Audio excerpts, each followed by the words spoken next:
I was standing in Kyle's living room with a furniture pad still in my hands when Dana said it. We already ordered from Restoration Hardware. You can leave it for your garage sale. She didn't even stop walking. Set it on her way to the kitchen like she was reading off a grocery list. Her two friends were right there. Kyle was right there. And I was standing next to 8 months of work I'd driven across Pittsburgh in a truck that morning. My name is Carl Briggs. I'm 64 years old. I've run a woodworking shop in Pittsburgh for 35 years. And that sentence, said by my daughter-in-law in front of witnesses like it was nothing, is where this story starts. I want to back up a little so you understand what was actually in that room.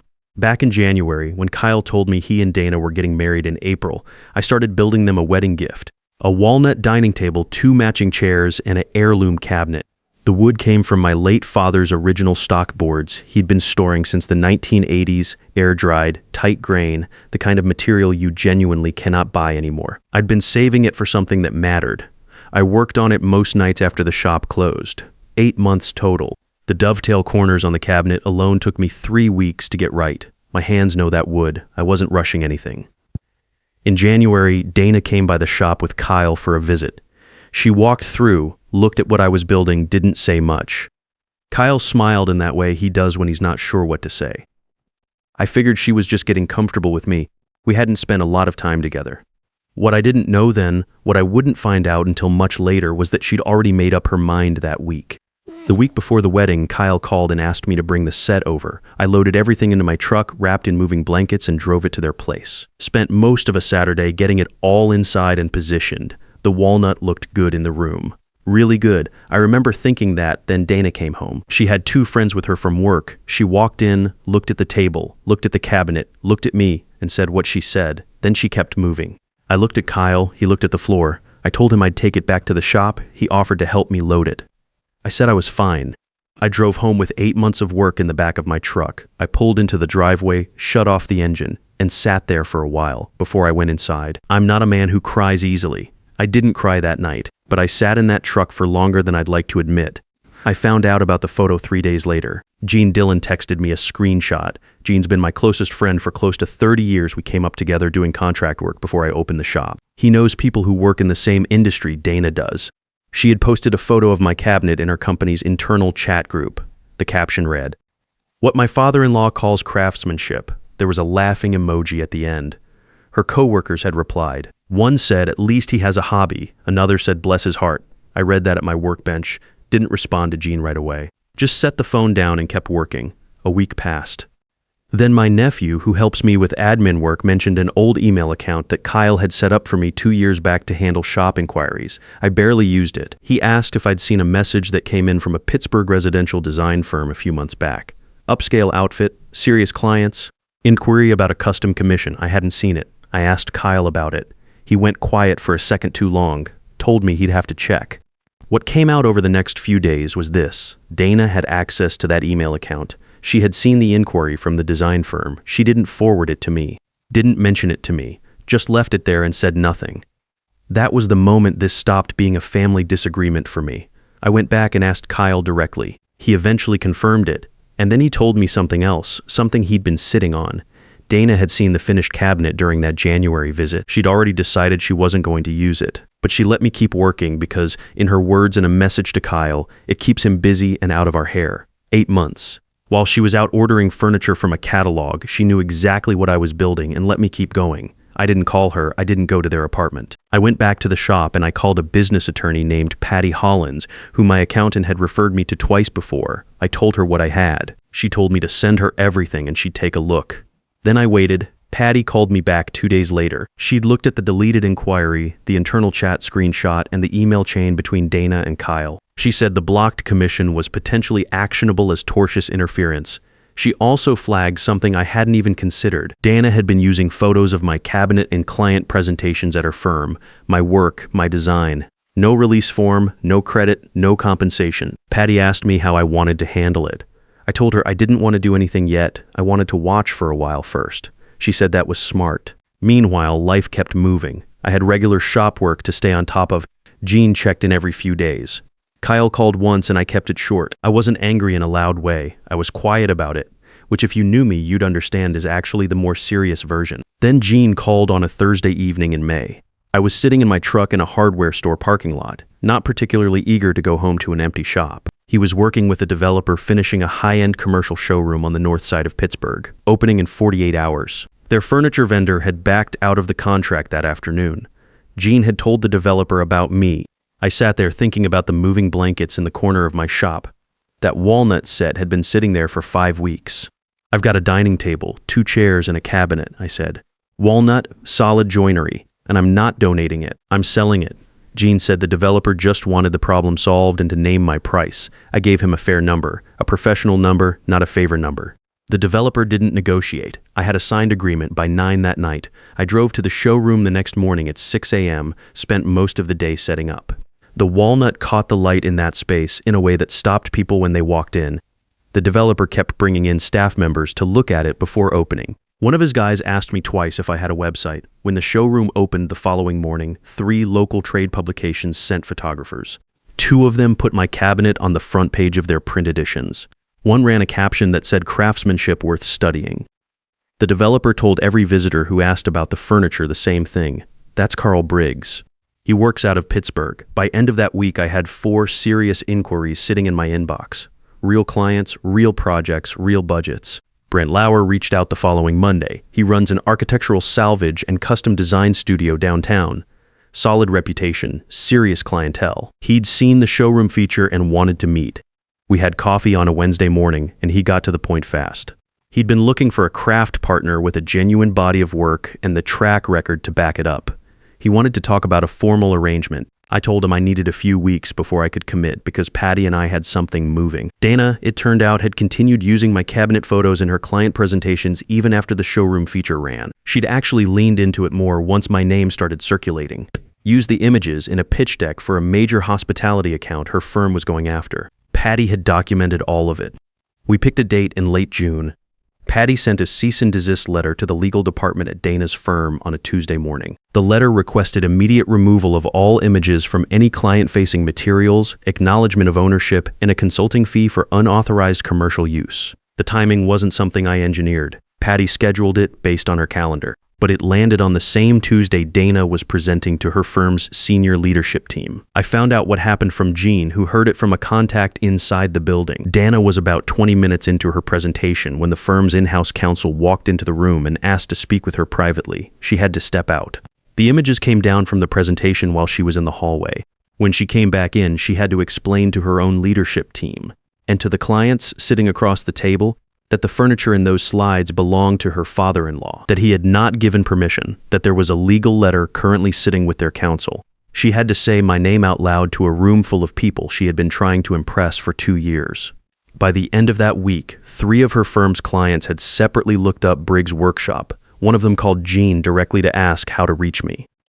I heard all of this secondhand while I was in my shop finishing a side table for a private client. Jean called to tell me. I listened, thanked him, set the phone down, and picked up where I left off. There wasn't much to say about it. The work spoke. That was the whole point. I went back to Brent the following week and we sat down properly. He laid out his terms. I countered. He wanted a 60-40 split in his favor, citing infrastructure and client pipeline. I told him that was the wrong number. I told him I'd spent 35 years as an apprentice to everyone else's vision, and I figured that counted for something. I also told him I was the one who'd put up the inventory and the reputation that made his phone ring. He thought about it for 2 days and came back with 70-30 in my favor. We signed the paperwork on a Friday afternoon. I took a photo of the signed agreement and sent it to Jean. He texted back a single word. Finally. We called it Briggs' Workshop. Gloria Hensley found me the week after Brent and I signed. She runs a residential design firm that works with clients who don't ask about budgets before they ask about quality. She'd seen the showroom coverage and heard my name from 2 separate sources inside Dana's firm. That part I didn't expect. She drove out to the shop on a Tuesday afternoon, walked in without much introduction, and spent about 15 minutes looking at the work on my benches before she said anything. She picked up a cabinet door I was fitting, checked the hinge mortises, set it back down carefully. "Who taught you joinery like this?" she asked. "My father," I said, "and 35 years of not wanting to do it wrong." She smiled at that. We talked for about an hour. She had 3 active residential projects that needed custom millwork and furniture, and she said her previous fabricator had retired in the spring with no replacement lined up. She wasn't looking for a vendor. She was looking for someone she could bring directly to clients. I told her I was already partnered with Brent Lauer at Briggs Workshop and that any formal arrangement would need to run through that structure. She said, "Good. That's how I prefer to work anyway." We shook hands before she left. By the end of that week, she'd sent over specs for the first project. The scope was bigger than anything I'd taken on in years. Through July and into August, the work piled up in a way I hadn't seen in a long time. The Briggs Workshop waitlist hit 6 months out by mid-July. Brent handled client intake and logistics. I handled the work. It was a clean arrangement. He needed my hands and my name. I needed his infrastructure and his Rolodex. Neither of us was doing the other a favor. It was just business, and it worked. In late July, June Paulson reached out through Brent's office. Her family name carries weight in Pittsburgh. She was planning a full residential commission for a property her family owned on the east side of the city, and she'd been referred to Briggs Workshop by one of Gloria's clients. She wanted a site visit. Brent and I met with her at the property. She walked us through every room, knew exactly what she wanted, asked precise questions. At the end of the walkthrough, she asked for a number. I gave her a full scope estimate of $47,000 for the complete commission. She didn't flinch. She asked how soon we could start and whether we required a deposit. I told her we required 50% upfront. She had her assistant send a check for $23,500 the next morning. I held that check for a minute before I took it to the bank. It was more money from a single client than I'd earned in any full quarter running the shop on my own. I'm not a man who puts a lot of weight on dollar amounts. But that number meant something specific. It meant the work had a value that didn't depend on anyone in my family agreeing with it. Dana showed up at the shop in August. I wasn't surprised. Patty had mentioned it was possible once the legal process settled. The cease and desist had been resolved. Dana's firm removed all images, issued a written acknowledgement of ownership, and paid the consulting fee Patty had outlined. It wasn't a large amount. That wasn't really the point. Dana came alone. She walked in while I was running a board through the planer. I finished the pass, shut the machine off, and turned around. She looked different than she had the last time I'd seen her, which was the day she told me to take my work to a garage sale. She looked tired and a little smaller somehow. She apologized, talked about the stress of the wedding planning, about how overwhelmed she'd been, about how the comment had come out wrong. I let her finish. Then I told her, "You're not sorry about what you said. You're embarrassed about where you're standing right now." She didn't argue with that. I told her the cease and desist wasn't personal. It was a business matter and it had been handled correctly. The deleted email was a different thing and she already knew it. She said she understood. I told her I didn't need an apology to move forward, but I also wasn't going to pretend the last 8 months hadn't happened. What she'd done with that email had cost me time and opportunity that I couldn't get back. I wasn't angry about it anymore, but I wasn't going to minimize it either. She left after about 20 minutes. I went back to the board I'd been running. 2 weeks after that, I got a call through an intermediary. Hank and Faye Aldrin, Dana's parents, wanted to discuss a potential business introduction. Hank mentioned a commercial property he thought might be useful to me. It was framed as a goodwill gesture. I called Patty. She drafted a polite response declining the offer and thanking them for the thought. I had already signed a rent-to-own agreement on a warehouse space 2 blocks from my original shop. Brent had connected me to the building's owner, who had been looking for a long-term tenant with a credible business. I brought 6 months of Briggs Workshop financials to that meeting. The owner didn't need much convincing. The new space was 3 times the size of the old shop. Concrete floors, north-facing skylights, a loading dock wide enough for delivery trucks. I moved my father's old workbench in first, set it against the far wall under the best light in the building. That bench had been in my family since 1971. It belonged in the center of whatever I was building next. I hired 2 young guys in September, both in their mid-20s, both serious about the craft. I paid them properly and I taught them the same way my father taught me, slow, correct, no shortcuts on the joinery. The shop had a name on the door now. That was new. Kyle came to the shop in September. He didn't call ahead, just showed up on a Saturday morning while I was fitting drawer slides on a commission piece. I heard his car in the lot and kept working until he came through the door. He stood just inside the entrance for a moment, looking around at the new space. I hadn't seen him since a brief phone call in July when I told him the legal matter had been resolved. We hadn't talked about any of it beyond that. He walked over and sat down on a stool near my bench, didn't say anything right away. Patty had quietly passed him copies of the relevant documents a few weeks earlier, after the legal process had run its course. The deleted inquiry, the internal chat screenshot, the email where Dana told him that letting me keep working would keep me out of our hair. He'd read all of it. After a minute, he picked up a scrap piece of walnut from the offcut bin and turned it over in his hands. "I should have said something that day," he said. In the living room, when she said what she said, I kept working for a moment before I answered. Yeah, I said. But you're here now. I handed him a card scraper and showed him the direction of the grain on the drawer front I was finishing. He was clumsy with it at first, pressing too hard, going against the grain. I corrected him once. He adjusted and kept going without making a thing out of it. We worked for about 2 hours. Didn't talk much. He got better with the scraper as the morning went on. When he left, he shook my hand at the door, which he hadn't done since he was maybe 12 years old. That was enough for me. Dana had the baby in December. A girl, they named her Nora. Kyle called from the hospital at 7 in the morning. I was already up. I told him I'd be there by 9. I didn't bring flowers. I brought a cradle. I'd built it over the previous 3 weeks from the walnut offcuts, the pieces left over from the original wedding set. The boards Dana had glanced at in my shop in January and written off without a second thought. I had saved every scrap from that project. Good walnut doesn't get thrown away in my shop. I carried the cradle up to the room myself. Kyle saw it before Dana did. He recognized the wood immediately. He put his hand on the side rail and stood there for a moment without saying anything. Dana was sitting up in the bed holding Nora. She looked at the cradle, then at me. I set it up beside the bed and adjusted the base so it sat level on the floor.